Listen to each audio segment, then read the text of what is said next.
Bismillahirrahmanirrahim. Assalamualaikum warahmatullahi wabarakatuh.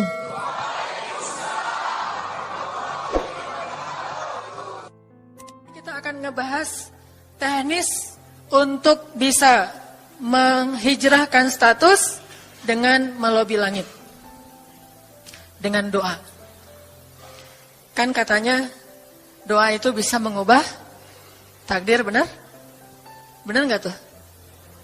Allah yang mengubah takdir dengan doa. Jadi bukan doa mengubah takdir, tapi Allah mengubah takdir dengan doa.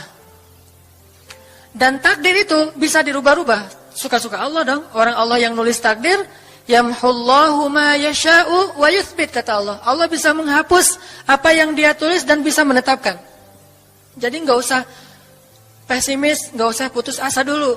Wah, kayaknya memang takdirnya nggak bisa, orang yang jahat kayak saya, yang pernah punya masa lalu yang kelam, nikah dengan akhwat yang hafizoh dari pesantren apa gitu. Kan kayaknya takdirnya nggak wal hafizin, wal hafizat, gimana sih? Wal hafizin, gimana sih ayatnya? Saya jadi lupa. Orang yang soleh, orang yang menjaga diri dengan orang yang menjaga diri, orang yang soleh dengan orang yang soleh. At-thayyibin lit-thayyibat, maaf. At-thayyibin lit-thayyibat. Orang yang baik ketemu orang yang baik. Tapi kan saya mah orangnya udah keburu nggak baik duluan. Sekarang lagi belajar jadi orang baik tapi belum baik-baik amat. Sedangkan dia mah udah terpelihara dari dulu. Kayaknya kita mah nggak sekufu, nggak selevel, beda dunia. Yang satu dunia putih, satu dunia hitam. Ini gimana nih nggak ketemu nih? Takdirnya mungkin kita emang nggak layak untuk dia. Tetapi dengan doa Allah Subhanahu Wa Taala berkuasa untuk mengganti takdir.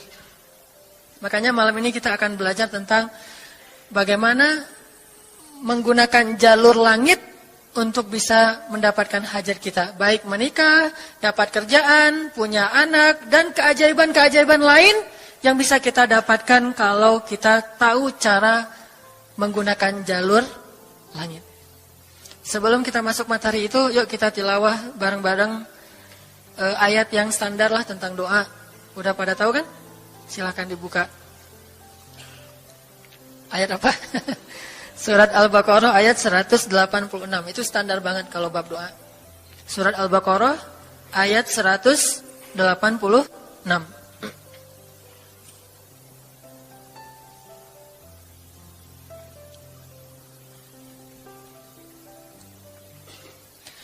A'udzu billahi minasy syaithanir rajim. Enggak?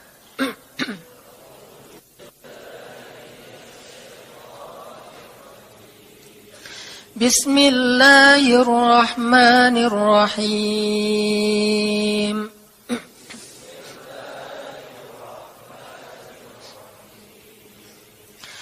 Wa idza sa'alaka 'ibadi 'anni fa inni qarib.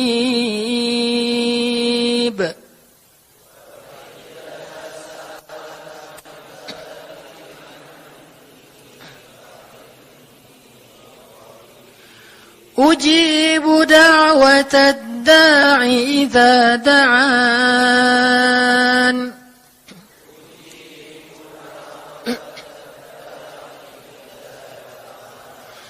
فَلْيَسْتَجِيبُوا لِي وَلْيُؤْمِنُوا بِي لَعَلَّهُمْ يَرْشُدُونَ.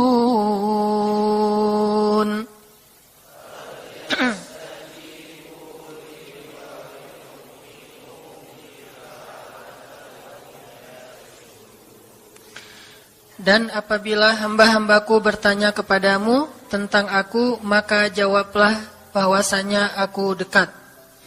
Aku mengabulkan permohonan orang-orang yang berdoa kepadaku apabila dia memohon kepadaku. Maka hendaklah mereka memenuhi segala seruanku dan hendaklah mereka beriman kepadaku agar mereka selalu berada dalam kebenaran. Shadaqallahul azim. Teman-teman yang dirahmati Allah Subhanahu wa taala, ayat ini adalah ayat kalau kita kasih judul, ayat ini tuh janji Allah kepada orang yang berdoa. Janji Allah kepada orang yang berdoa. Makanya doa itu benar-benar senjata orang mukmin. melebihi senjata apapun yang dimiliki oleh seseorang. Paling dahsyat itu kalau punya doa. Jadi kalau orang yakin kepada Allah, maka dan keyakinan dia kepada Allah lebih besar daripada keyakinan dia kepada apapun, maka selama dia masih bisa berdoa kepada Allah, dia tenang. Ada masalah dikit, oh ilahi. Ada masalah dikit, ilahi. Ada masalah dikit, Rabbi. Terus saja. Ada masalah sepele apapun, minta ke Allah. Ada masalah apapun, minta ke Allah. Dan kata Nabi, janganlah kalian menjadi lemah dalam berdoa. Karena sesungguhnya tidak akan binasa seseorang selama dia masih berdoa kepada Allah. Itu hadis Nabi. Dari Aisyah. Janganlah kalian menjadi lemah dalam berdoa. Artinya jadi pundung. Jadi putus asa dalam berdoa. Karena tidak akan binasa seseorang selama dia masih berdoa kepada Allah Subhanahu wa ta'ala. Jadi kalau kita masih terus mengharap dan meminta kepada Allah, kita nggak akan binasa. Kita nggak akan kalah. Kita nggak akan rugi. Dan kata para ulama, segala sesuatu di dunia ini akan pergi dan tidak kembali. Ini clue penting nih, bisa dicatat. Segala sesuatu di dunia ini akan pergi dan tidak akan kembali kecuali doa. Dia pergi dan dia pasti akan kembali. Segala sesuatu kalau udah pergi di dunia ini nggak akan kembali lagi. Kalau pergi di sini maksudnya pergi kepada Allah. Tapi kalau doa pergi ke Allah, dia pasti akan balik lagi kepada yang meminta. Satu-satunya yang pergi ke Allah dan kembali di dunia ini hanyalah doa. Makanya ayat ini kalau kita kasih judul adalah janji Allah kepada hambanya yang berdoa. Allah berjanji, apa kata Allah? Inni qaribun. Aku itu dekat. Maksudnya, nggak mungkin aku nggak dengar doa kalian. Begitu kita berdoa, kita pikir, Allah dengar nggak ya? Jangan-jangan kok doa saya belum diijabah, kayaknya Allah nggak dengar yang kemarin, saya harus keraskan lagi suara saya. Nggak, inni qarib. Arti inni qarib, aku itu dengar banget apa yang kamu ucapkan. Nggak usah diucapkan, di dalam hati aja Allah udah dengar. Siapa yang pernah berdoa di dalam hati terus langsung Allah ijabah? Rasulullah. Coba teman-teman buka awal juz kedua. Ayat surat Al-Baqarah ayat 144. Itu gara-gara Nabi ada harapan di dalam hati tapi nggak berani ngomong gitu ke Allah. Cuma dipendam di dalam hati doang.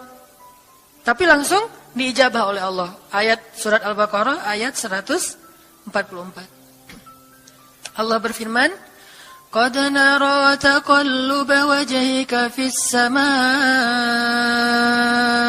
فَلَنُوَلِّيَنَّكَ قِبْلَةً تَرْضَاهَا فَوَلِّ وَجْهَكَ شَطْرَ الْمَسْجِدِ الْحَرَامِ وَحَيْثُ مَا كُنْتُمْ فَوَلُّوا وُجُوهَكُمْ شَطْرَهُ وَإِنَّ الَّذِينَ أُوتُوا الْكِتَابَ لَيَعْلَمُونَ أَنَّهُ الْحَقُّ مِنْ رَبِّهِمْ وَمَا اللَّهُ بِغَافِلٍ عَمَّا يَعْمَلُونَ.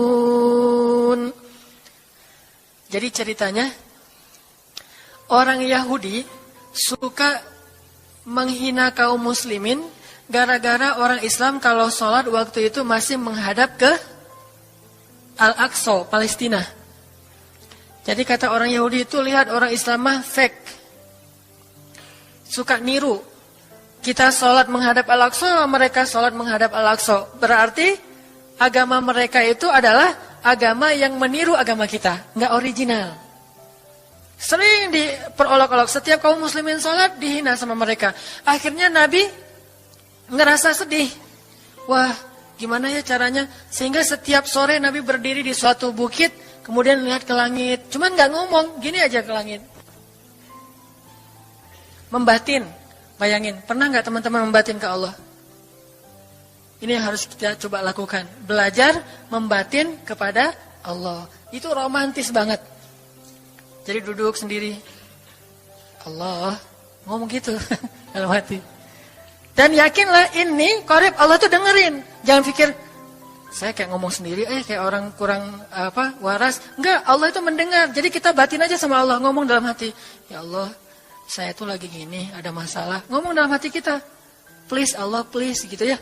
Nah, Itu kalau kita membatin, inni qaribun wa asirru qaulakum aw ijharu bih innahu alimun bidzatis sudur. Jadi Nabi nggak enak mau ngomong, ya Allah tolong dong pindahin kiblat dari Masjidil Aqsa ke Masjidil Haram. Soalnya daripada dikata-katain melulu sama orang Yahudi, mau ngomong kayak gitu tuh nggak enak sama Allah. Malu Rasul ke Allah. Masa kiblat aja minta dipindahin.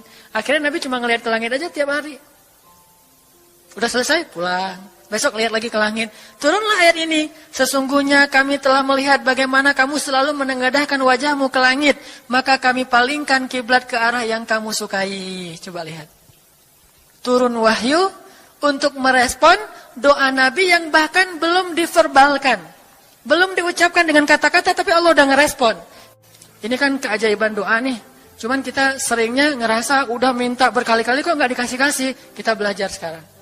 Rasul nggak usah minta pakai verbal, cuman membatin doang dalam hati, Allah udah ngasih. Pernah nggak teman-teman ngerasa kayak gitu? Ada kepengen sesuatu, tiba-tiba terwujud. Pernah kan? Tapi kepengennya yang baik-baik. Pengen misalnya, aduh, saya pengen banget umroh, cuman mau ngomong kayak gitu mah, saya mah orangnya kayaknya nggak mungkin bisa umroh kalau ngandalin harta. Orangnya nggak mampu, kerjanya juga pas-pasan, gimana mau umroh untuk makan aja susah. Tapi pengen banget dalam hati kita. Dan itu rindunya tuh rindu banget. Setiap kali ngelihat video atau tayangan di TV tentang umroh dan haji, menitikkan air mata. Saking kangennya ke Baitullah. Allah tahu itu dalam hati kita. Tiba-tiba ada jalan. Ada aja jalannya. Dan bisa dikasih sedekah, bisa juga hadiah, bisa juga door prize, bisa juga macam-macam. Pokoknya ada jalan aja, tiba-tiba bisa umroh. Dan saya sering banget membawa orang umroh.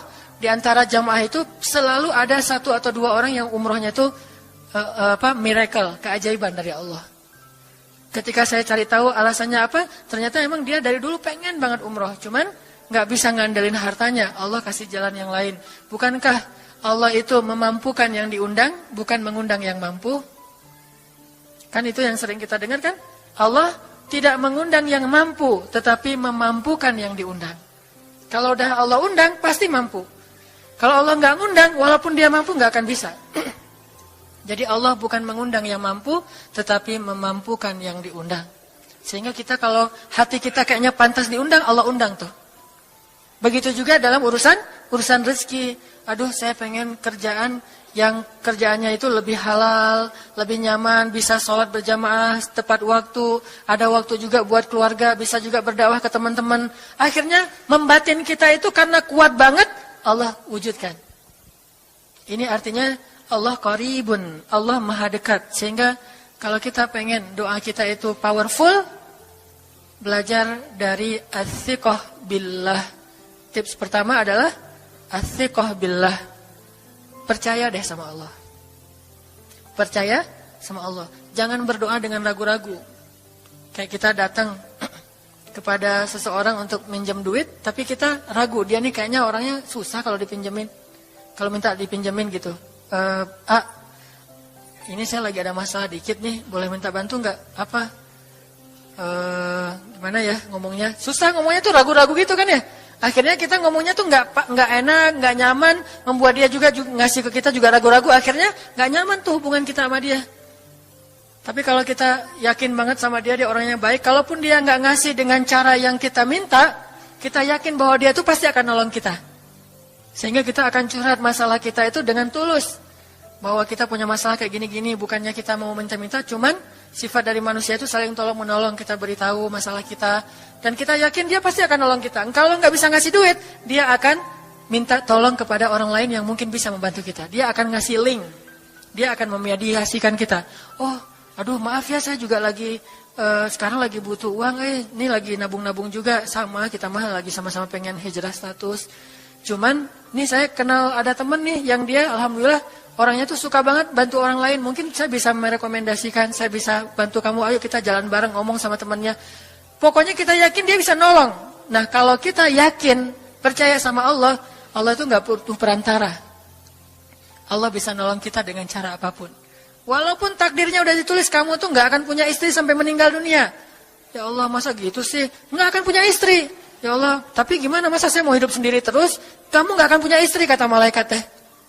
Ini orang doanya katakan malaikat dengerin doa kita ya. Kalau di hati malaikat nggak tahu, tapi kalau di lisan kita doa, ya Allah, beri saya seorang suami yang benar-benar bisa mendidik agama saya. Kata malaikat, Neng, ganti doa yang lain aja tuh Neng. Itu mah takdirnya udah ditulis, Neng nggak akan punya suami. Kata malaikat. Kita mah walaupun malaikat ngomong gitu, biarin aja. Ya Allah, Engkau Maha Rahman, Maha Wadud, Engkau bisa mengubah takdir. Kata malaikat, ya juga sih. Cuman takdirnya udah ditulis, Neng. Ya Allah, terus saja tiba-tiba tok, Assalamualaikum, Waalaikumsalam. Ayahnya nemuin, ternyata pas kita nguping dari kamar, wah itulah calon pangeran kita yang datang untuk melamar kita, calon raja, calon imam. Malaikat heran-heran, wah subhanallah nih si Enang ini gak putus asa dalam meminta. Kita juga gitu, doa aja terus. Walaupun takdirnya sudah ditulis, karena Allah bisa mengubah takdir lewat doa dan harapan. Masih ingat cerita seorang ibu di zaman Nabi Musa dulu? Yang datang kepada Nabi Musa bilang, ya Nabi Allah, ya Kalim Allah, saya gak punya anak, udah tua kayak gini, bisa gak ya? Saya minta tolong Nabi Musa doa kepada Allah supaya saya punya anak. Kata Nabi Musa, bisa aja sih, gak apa-apa ibu. Ya udah saya doain, ya Allah, ini ada ibu minta anak. Kata Allah, ya Musa bilang ke dia gak akan punya anak, itu sudah takdirnya. Kata Nabi Musa, ibu maaf, udah ada jawaban nih dari Allah. Gimana ya Nabi Musa? Allah bilang takdir ibu gak akan punya anak. Oh gitu ya, ya udah deh pulang. Sampai di rumah, ya Rahim, ya Rahim. Doa aja terus. Besok datang lagi. Karena dia pengen tahu kabar dari langit. Nabi Musa itu bisa bicara ke langit. Ya Nabi Allah, saya mau tahu nih, kira-kira Allah sudah memperkenalkan belum ya permintaan saya? Permintaan apa? Pengen punya anak. Tapi kan kemarin udah, kata Allah takdirnya gak akan punya anak. Ya coba aja dulu sekali lagi, siapa tahu sudah mau. Sekarang Allah memperkenankan. Wah ini benar-benar dia husnuzan sama Allah. Siqah, percaya sama Allah. Gak percaya kepada yang lain, percaya sama Allah aja. Nabi Musa karena udah terus aja direngekin minta gitu. Nabi Musa bilang, ya Allah, ini ada ibu yang kemarin, gimana dong ya Allah? Kata Nabi Musa, kata Allah, ya Musa, takdirnya dia gak akan punya anak. Bilang sama dia, ibu, udah terima aja takdir ibu gak akan punya anak. Oh ya, pulang lagi. Ya Rahim, terus saja sepanjang malam, sepanjang hari doa. Berhari-hari datang lagi kepada Nabi Musa. Ya Nabi Allah, udah berubah belum? Udah mau belum Allah ngasih saya anak? Kan udah kemarin takdirnya, tapi coba lagi sekali lagi aja. Nabi Musa minta lagi ke Allah, kata Allah masih yang sama, pulang lagi. Gak datang-datang lagi ke Nabi Musa. Setelah beberapa bulan, datang-datang bawa bayi. Assalamualaikum. Udah semangat sekarang. Beda gitu ya. Kalau dulu Assalamualaikum. Melas gitu ya. Sekarang Assalamualaikum. Hai Nabi Musa. Kata ibu, ibu yang kemarin? Ya itu siapa? Anak saya. Anak ibu? Anak kandung maksudnya? Bukan nyuri. Ini anak kandung saya ini Nabi Musa. Wah, Nabi Musa nggak wah sih, subhanallah kalau Nabi Musa. Kalau saya mah wah gitu ya. Kalau Nabi Musa, Masya Allah. Nabi Musa tanya ke Allah, ya Allah, itu ibu yang kemarin katanya takdir nggak akan punya anak, kok bisa punya anak? Ceritanya gimana Allah? Ceritain dong. Saya kok nggak update gitu informasinya, kata Nabi Musa. Allah ngasih update. Kata Allah, Musa, setiap kali aku bilang dia nggak akan punya anak, dia terus berdoa dengan menyebut Ya Rahim, Ya Rahim. Allah itu kan senang banget dipuji, dan Allah lebih berhak untuk dipuji. Kalau kita senang dipuji nggak baik. Kalau Allah senang dipuji, emang punya hak untuk dipuji kan? Allah senang dipuji. Dia bilang Ya Rahim, kamu bilang gak akan punya anak, dia bilang Ya Rahim, terus saja berharap. Wahai Musa, sesungguhnya rahmatku mendahului takdir. Rahmatku mendahului takdir. Akhirnya dengan sifat Rahim, Allah mengubah takdir ibu ini. Walaupun secara ilmiah gak mungkin punya anak karena sudah menopause. Tetapi Allah yang memiliki kekuasaan atas segala sesuatu. Nah, tips pertama adalah kalau kita pengen doanya powerful, melahirkan mukjizat dan keajaiban, adalah as-siqah billah, harus percaya sama Allah. Pertama, percaya bahwa Allah Subhanahu wa taala itu maha kuasa mengubah apapun yang Dia kehendaki. Apa yang Allah ingin, masya Allah kan pasti terjadi. Wa man lam yasha lam yakun. Kalau Allah nggak pengen, nggak akan terjadi. Jangan suudzon sama Allah terus bilang, nggak enak banyak minta, amal saya sedikit, mending saya beramal aja nggak usah banyak minta. Jangan memperlakukan Allah seperti kita memperlakukan makhluk. Orang kalau kita banyak minta, dia akan kesulitan. Lama-lama dia akan merasa terganggu. Tapi Allah kalau nggak diminta, dia marah. Manusia kalau kita minta banyak-banyak, dia marah. Allah kalau kita nggak minta, dia malah marah. Masya Allah ya, luar biasa.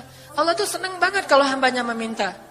Sehingga di antara hamba yang paling Allah cintai, di antara hamba-hambanya, hamba yang paling banyak menengadahkan wajah dan telapak tangannya. Ilahi, ilahi. Minta sama Allah, Allah tuh suka banget diminta. Orang yang suka meminta itu bahasa Arabnya awwahun.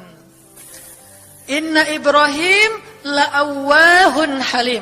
Ibrahim itu hamba yang awwahun halimun. Awwah, halim. Halim itu artinya menahan amarah. Awwah, da'a. Da'a artinya banyak berdoa.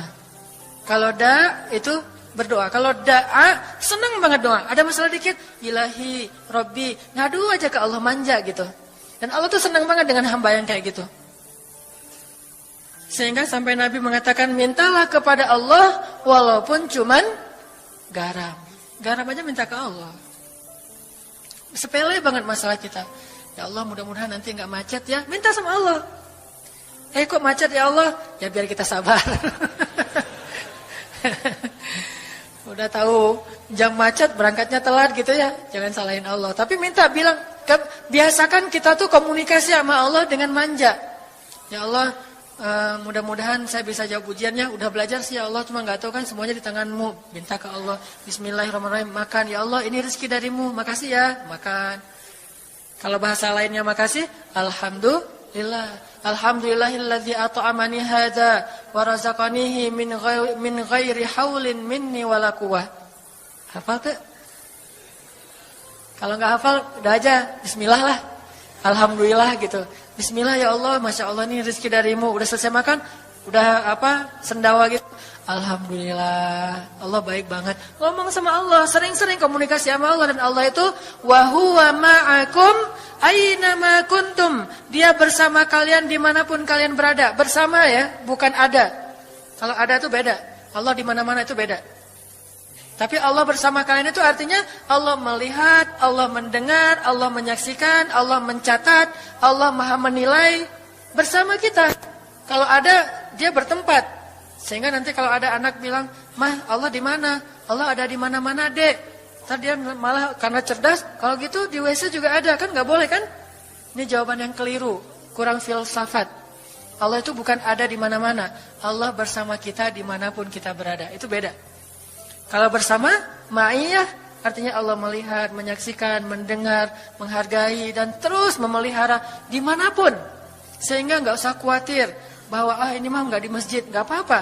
Selama bukan di tempat yang najis, seperti di kamar mandi atau di mana yang tempat-tempat yang nggak boleh, kita itu mah nggak. Tapi yang di tempat yang umum, di pasar, di jalan, lagi di kendaraan, di dalam masjid, di luar masjid, Allah, ilahi, Rabbi. Kalau perlu lebih, ini lagi lebih manja lagi, pakai irama dikit. Allah, gitu. Kayak orang manggil temennya gitu. Atau kita miss call Allah dulu. Ya Allah, udah nggak ngomong apa-apa.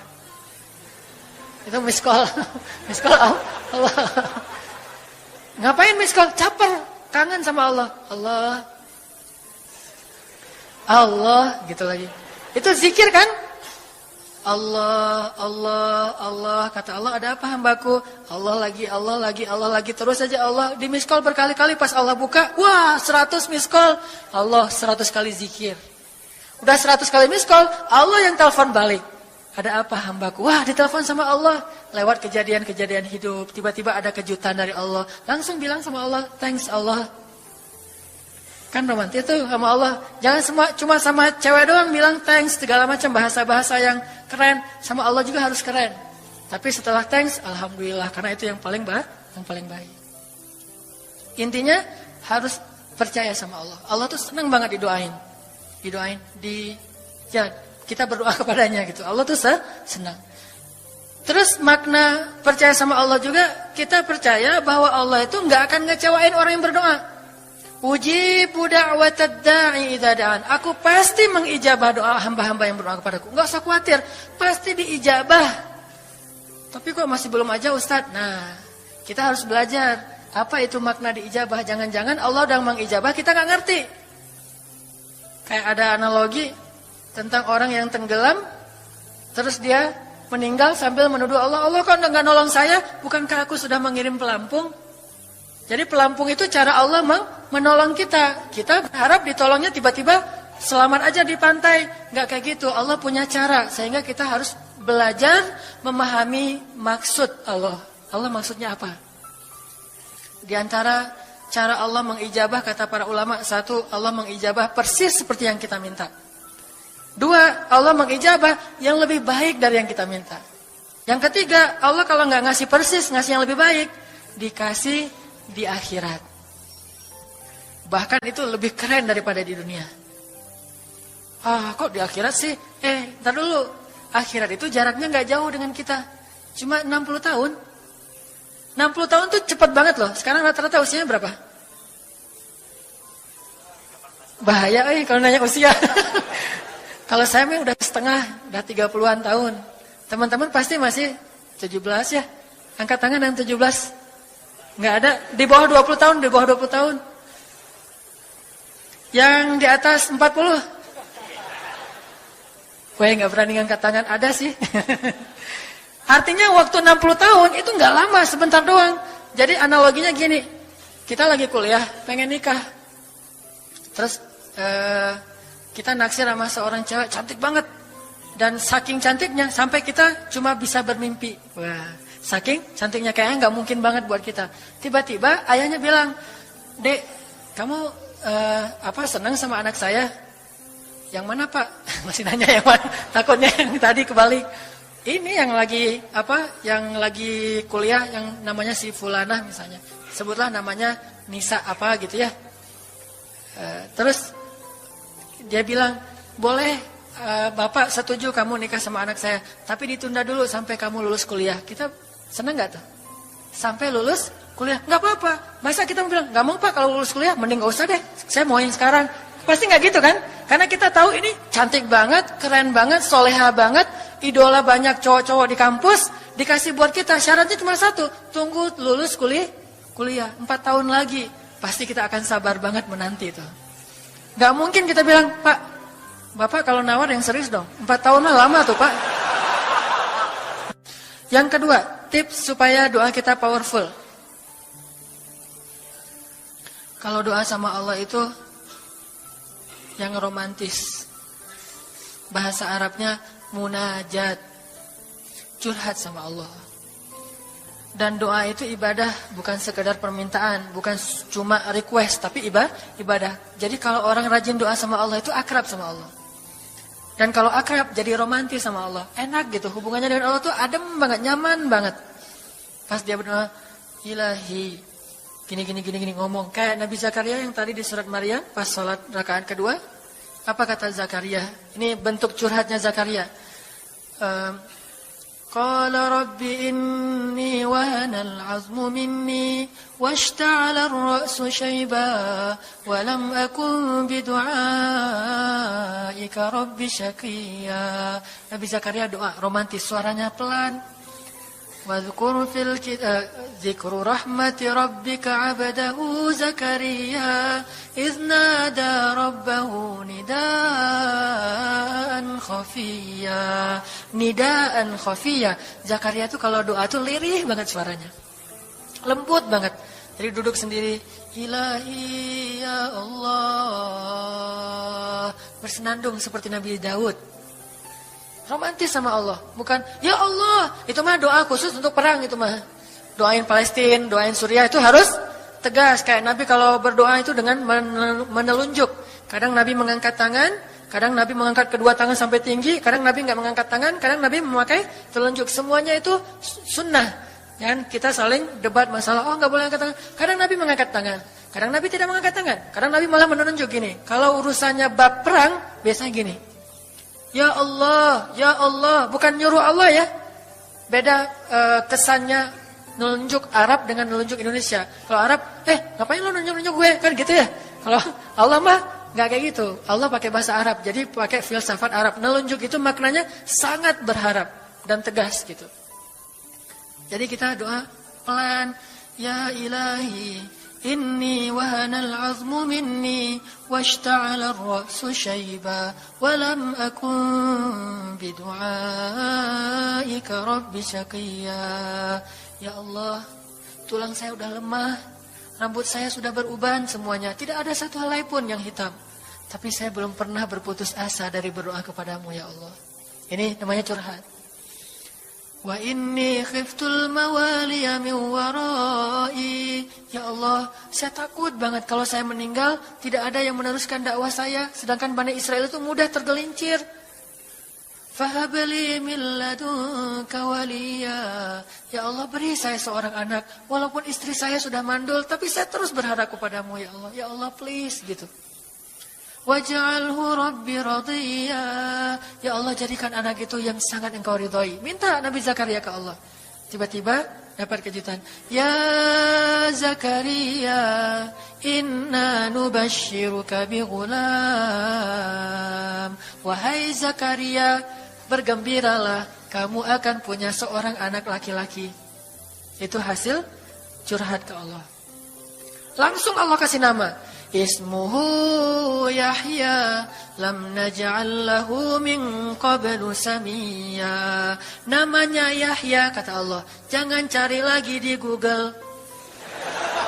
Udah ada namanya tuh, nggak perlu lagi nyari di googling gitu nama yang bagus apa gitu kan ya. Lagi serius-serius.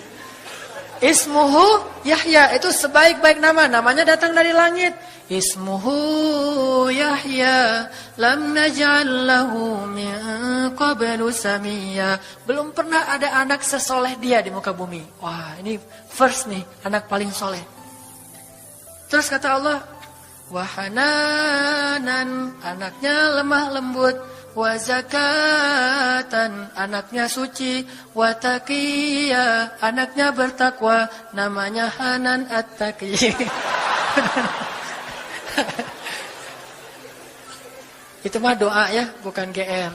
Karena saya juga belum bertakwa. Hanya Allah yang tahu siapa yang paling bertakwa. Terus apalagi sifatnya? Wa barram biwalidayhi, anaknya sangat berbakti kepada orang tua. Allah kasih spesifikasi anak yang Allah pengen ngasih ke Zakaria. Itu luar biasa sifat-sifatnya. Wa barran biwalidayhi, enggak pernah nyakitin orang tua. Walam yakun jabbaran 'asiyya, enggak pernah berlaku kasar, tidak pernah bermaksiat, enggak pernah berdosa tuh Yahya. Wassalam, Allah menjaga dia.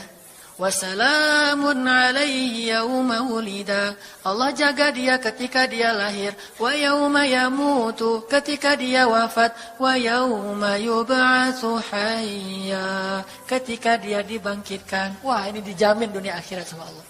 Hasil munajat. Allah kasih kejutan yang paling istimewa. Makanya bermunajatlah kepada Allah. Ya Allah, titikan air mata, ngomong sama Allah masalahnya apa. Ya Allah, saya pengen nikah banget. Bukan apa-apa ya Allah, saya pengen punya keturunan yang soleh-solehah. Saya pengen sholat berjamaah waktu tahajud. Saya pengen diimami oleh seorang imam yang baik bacaannya, yang soleh. Saya pengen mendidik anak saya berdua dengan pasangan saya. Saya pengen, yang baik-baik sebutin. Pengennya kita, hajat kita itu apa? Cuman ya Allah, saya kurang modal. Ngomong Allah kayak gitu. Gak apa-apa pakai gaya-gaya kita sendiri. Gaya Sunda, gaya apa, bebas lah. Ya Allah, kurang modal banget. Gimana nih ya Allah? Tapi kan engkau maha kaya ya Allah. Bilang gitu. Dan Allah akan mengatakan, lihat hambaku memujiku. Kan kayak kita bilang, Alhamdulillahi Rabbil Alamin. Allah bilang, hambaku memujiku. Ar-Rahmanir-Rahim, hambaku mengagungkanku. Maliki Yaumiddin, hambaku gimana sih hadisnya tuh? Kan gitu kan ya. Allah merespon setiap ucapan hambanya. Jadi kita bilang, tapi kan engkau maha kaya ya Allah. Oh iya benar. Cuman saya belum juga nemu siapa calonnya ya Allah. Nah, tapi kan engkau maha tahu ya Allah. Oh iya. Nanti Allah tiba-tiba dalam mimpi disebutin gitu. Wah, jelas spesifikasinya, wajahnya kayak gini, senyum-senyum ke kita di dalam mimpi gitu ya. Terus kasih kartu nama. Pas kita bangun ternyata kartu namanya ada di tangan kita. Cie, kayak di film. Bisa gitu. Tiba-tiba ke-save di HP kita ada nama yang saya perasaan gak pernah nge-save nomor ini deh. Malaikat yang nge-save. Itu semuanya mukjizat dari Allah. Gak usah khawatir. Allah punya cara. Tadi mah walaupun heureuy, tapi sebetulnya pesannya adalah Allah itu punya banyak cara untuk menolong hambanya. Tidak usah kita atur gimana caranya. Bukan kita yang mengatur caranya, kita hanya bermohon kepada Allah. Allah yang punya sekian banyak cara. Allah bisa pakai cara ilmiah, bisa cara yang tidak ilmiah, bisa cara yang berlawanan dengan ilmiah. Ilmiah itu kan ciptaan Allah.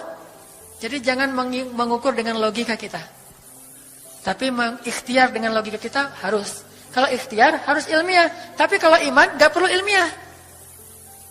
Sakit, ikhtiarnya ke dokter. Tapi yakinnya gak boleh yakin sama dokter. Ikhtiarnya seilmiah mungkin. Tapi imannya gak boleh ilmiah, rabbaniyah. Allah berkuasa dengan ilmiah, tanpa ilmiah, bertentangan dengan ilmiah. Allah bisa menciptakan seseorang dari ayah dan ibunya. Bisa tanpa ayah tapi punya ibu doang seperti Isa. Atau bisa gak punya ayah, gak punya ibu seperti Adam. Allah bisa menciptakan onta dari induknya, bisa keluar dari batu seperti untanya Nabi Soleh.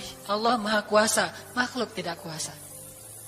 Minta sama Allah dengan harapan-harapan yang indah, munajat. Ini sekarang coba kita dengar bagaimana munajatnya Nabi ketika pulang dari Taif. Nabi itu kan sedih banget pulang dari Taif. Luar biasa dihinanya oleh orang-orang Taif. Di antara penghinaan orang Taif yang masih terekam oleh sejarah itu, orang Taif mencemooh Nabi dengan mengatakan, emangnya benar kamu itu, emangnya benar Allah mengangkat kamu jadi Nabi? Itu penghinaan. Dihina gitu. Muhammad, beneran gitu Allah mengangkat kamu jadi Nabi? Kayak gak ada orang lain, kata orang Taif.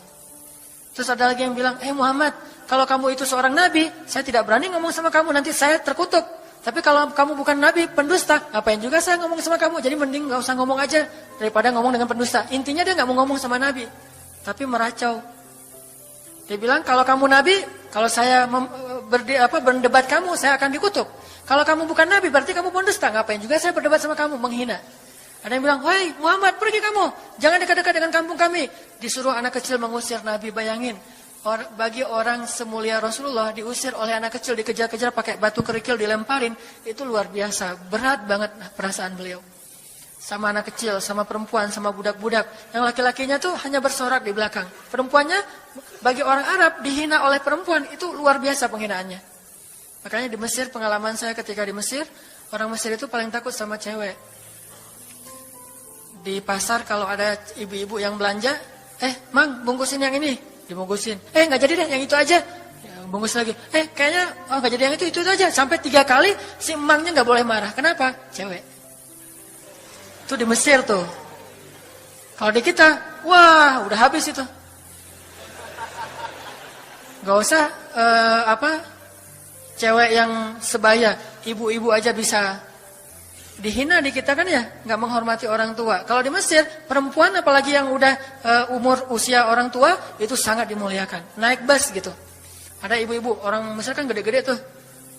Naik bus. Dia naik bus aja, naik damri gitu susah. Akhirnya barang-barangnya pada diambil sama orang-orang di dalam. Dia naik sendiri.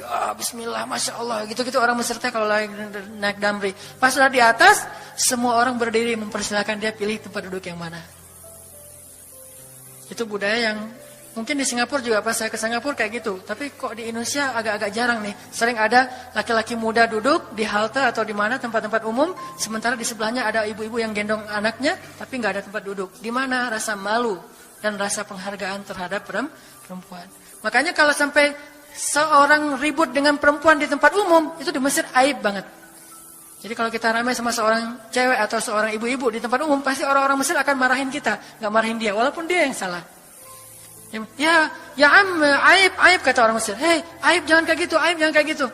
Tapi kalau kita berantemnya sesama laki-laki, dia akan bilang sallu ala nabi, selawatlah kepada nabi. Kayak gitu cara mendamaikan pertengkaran di Mesir. Dan menurut survei kecil-kecilan saya, orang Mesir itu paling sering bertengkar di bus kalau lagi bulan puasa. Lapar soalnya. Itu sering banget, asal bulan puasa ramai di bus. Wah, orang Mesir kan suaranya kencang ya, kayak singa gitu. Wah, ramai di sama 2 orang. Akhirnya yang lain bilang, sallu ala nabi. Langsung, sallallahu alaihi wasallam. Lagi. Tapi dia sempat salawat dulu. Kalau di kita kan, apaan sih? Nggak ada hubungannya juga, nggak nyambung, keles gitu. Kalau di Mesir mereka paham. Kalau dibilang nabi, langsung mereka menghargai sallallahu alaihi wasallam. Terus marah lagi. Ya Amir, sallu ala nabi, sallallahu alaihi wasallam. Lagi. Kadang-kadang saking marahnya, shollu ala nabinya sambil marah-marah. Sallallahu alaihi wasallam saya bilang juga. Jadi sampai ada yang bertengkar dua orang disikapin dengan bijak. Orang Mesir kalau marah tuh suka bilang keledai. Ya Ahmad, wahai keledai gitu. Terus yang orang bijak ini kayaknya educated dosen gitu kayaknya. Dia bilang, emangnya ada keledai selain engkau di sini? Terus dia bilang, nggak ada. Ada. Apapun jawabannya salah. Memangnya ada keledai selain kamu di sini? Kalau dia bilang nggak ada, berarti emang kamu sendiri. Kalau dia bilang ada, berarti kamu juga keledai. Cerdas ya, luar biasa nih di Mesir. Saya dapat banyak luar biasa pengalaman. Intinya apa? Perempuan yang mengusir Nabi di Taif, perempuan, anak-anak, budak. Coba, gimana perasaan Nabi? Itu benar-benar nelangsa banget, sedih banget. Begitu turun dari Taif, Nabi SAW kemudian istirahat, habis dikejar-kejar dari pagi sampai sore di kebun kurma. Nabi lagi istirahat, terus Nabi berdoa. Nih doanya saya bacain ya. Wahai Robku, kepada engkaulah aku adukan kelemahan tenagaku dan kekurangan daya upayaku. Wahai Robku, engkaulah yang maha rahim, engkaulah pelindung orang-orang yang lemah. Engkaulah penciptaku. Kepada engkau aku berserah diri ya Allah. Kepada musuh, kepada siapa engkau akan menyerahkanku ya Allah? Kepada musuh yang akan mencelakaiku, atau kepada keluarga yang akan membantu urusanku.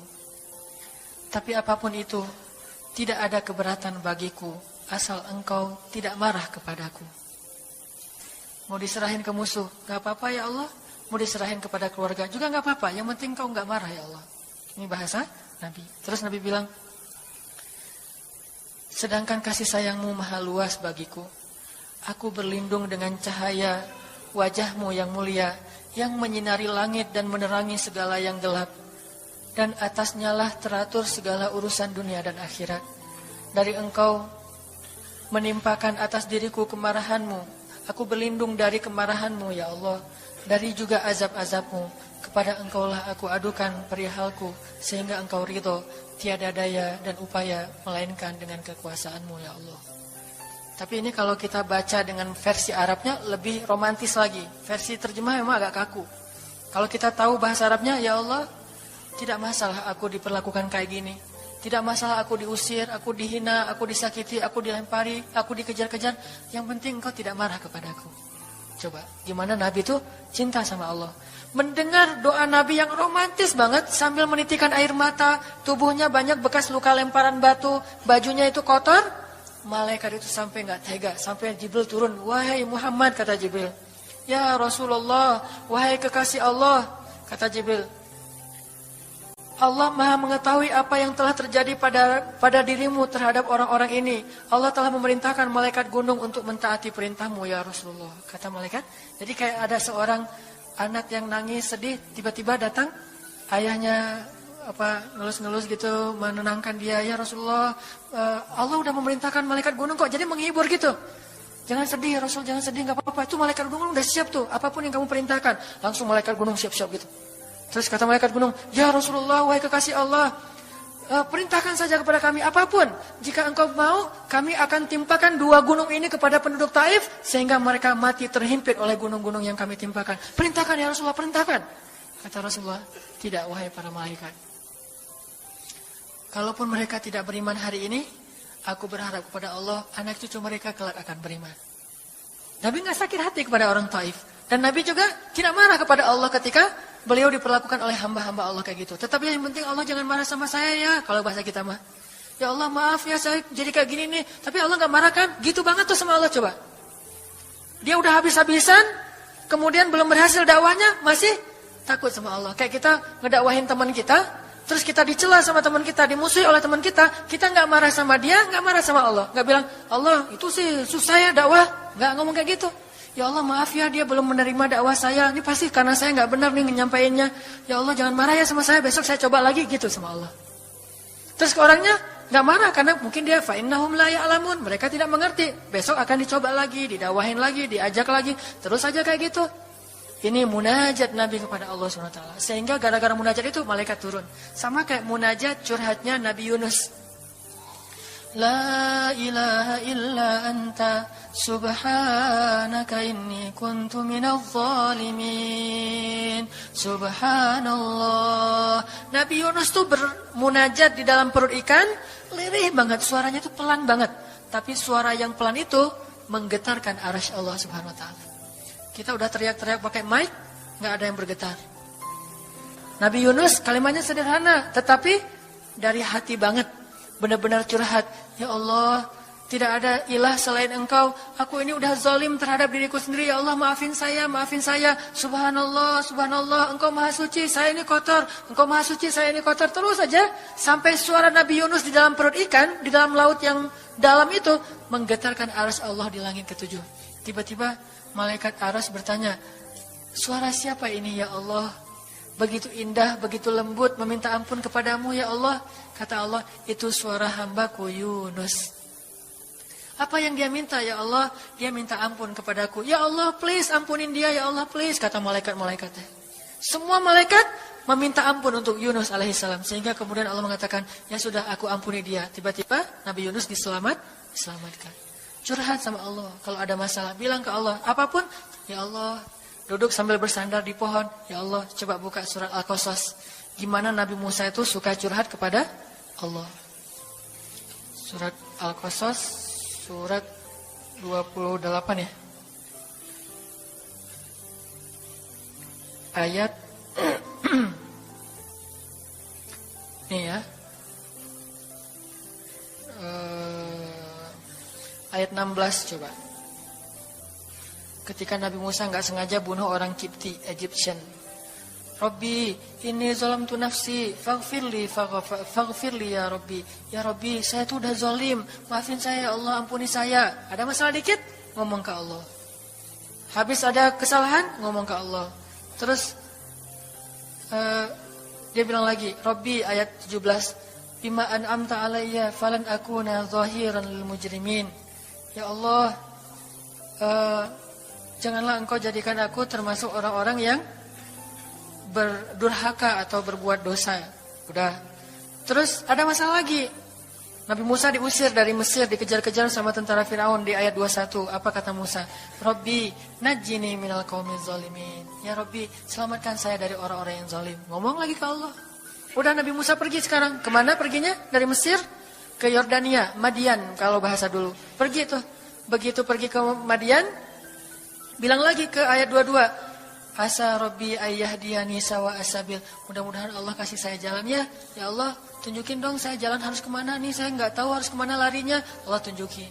Jalan sampai ke Madian. Begitu udah selesai adegan menolong dua orang perempuan yang sedang memberi minuman ternak. Nabi Musa capek kan? Udah seharian jalan. Kemudian kurang makanan. Sendiri nggak jelas negeri yang beliau tuju. Akhirnya beliau bersandar di sebuah pohon. Di ayat 24. Terus beliau mengatakan, Rabbi, inni lima anzalta ilayya min khairin faqir. Ya Allah, saya butuh banget kebaikan darimu ya Allah. Saya sekarang lapar, saya haus, saya nggak punya tempat tinggal. Saya sangat butuh kepada kebaikan darimu. Bilang ke Allah, tiba-tiba habis doa kayak gitu, datanglah cewek itu dengan malu-malu kan. Ayat berikutnya, ternyata cewek itu adalah bakal jadi istri Musa. Jadi kalau ada apa-apa bilang ke Allah. Gak sengaja ngelihat Instagram, oh ada yang cantik, Rabbi, yang ini nih, yang saya gak sengaja gitu. Tapi jangan dikepoin ya, dan jangan terlalu lama ngelihatnya, sekilas saja. Atau minimal kalau nggak yang ini, yang kayak gini, ya Allah, ya Allah, gitu. Ngomong nanti ketika selesai sholat. Makanya banyak-banyak doa sama Allah. Dan yang romantis, yang lembut, banyak-banyak berzikir. Jadi sebelum doa itu tasbih dulu. Tasbihnya dengan bahasa yang kita nyaman. Subhanallah, subhanallah boleh. Atau dinyanyikan juga nggak masalah dengan suara yang baik. Bukankah Nabi menyuruh kita menghiasi Al-Quran itu dengan suara kita? Dan diantara isi Al-Quran adalah zikir. Kita bisa bilang Subhanallah, Subhanallah, Subhanallah. Coba kayak gitu malam hari sendiri. Pasti orang yang lewat dekat rumah kita bakalan lari gitu ya, dikirain ada salah. Malam hari zikir di kos-kosan gitu, pada teman-teman pada kabur semuanya. Dikirain ada yang gentayangan. Subhanallah, subhanallah, subhanallah. Jadi kalau teman-teman bersiul, bersiullah dengan zikrullah. Daripada kita bersiul dengan lagu-lagu yang misalnya hanya irama biasa kan ya. Saya udah gak hafal ya lagu-lagu terbaru. Yang dulu-dulu mah yang saya tahu paling kau hancurkan hatiku, hancurkan. Nah gitu aja bersiulnya di mobil, kau hancurkan hatiku. Mending kita subhanallah, subhanallah, subhanallah, subhanallah, subhanallah, subhanallah. Biasain aja bersiul dengan nama Allah. Itu namanya miskolin Allah. Sehingga nanti Allah akan melihat, wah ada hambaku nih menyebut-nyebut nama aku kan di miskol tuh, caper dulu. Nah gitu baru ya Allah. Baru minta sama Allah. Jadi, kalau kita mau munajat, mau romantis, mau curhat sama Allah, sebut nama Allah, agungkan kebesaran Allah, berselawat kepada kekasih Allah, yaitu Rasulullah Sallallahu Alaihi Sayyidina Muhammad. Mau pakai Sayyidina mangga, enggak pakai Sayyidina mangga. Yang penting jangan ribut bab Sayyidinanya. Mau doa aja, enggak ada tuh Sayyidina, ramai kan? Gak berdoa ada jadi debat kan ya? Komen, udah aja enggak apa-masalah. Mau pakai Sayyidina mangga, enggak pakai Sayyidina juga, enggak masalah. Tergantung mazhab.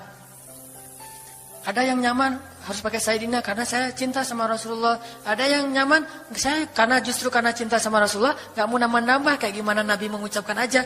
Mangga. Yang penting salawat. Allahumma sholli ala Muhammad.